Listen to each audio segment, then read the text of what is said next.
Sono entrati in Camera di Consiglio i giudici della Corte d'Appello di Palermo per emettere la sentenza del processo a carico di Marcello Dell'Utri, accusato di concorso esterno in associazione mafiosa.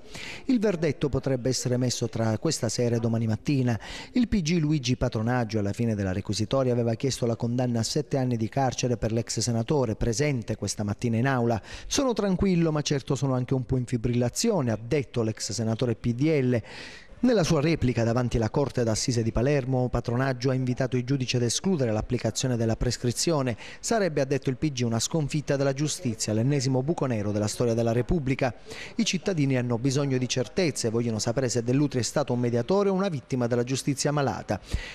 Il procuratore generale ha fatto un pentolone dove dentro ci ha messo tutto, ci ha messo pure la storia del mondo per tirar fuori la figura mia come referente della mafia. Ma io non ho introdotto la mafia a Milano, io ho introdotto un signore che si chiama Mangano, che all'epoca era un signore assolutamente normale. Lo stato d'animo di chi ha fatto un esame di Stato e sta aspettando se passa o meno. Da non senatore non vuol dire niente, sono più sereno, più tranquillo, più libero anche, tant'è vero che mi vedete qua. L'associazione per delinquere e non di concorso esterno.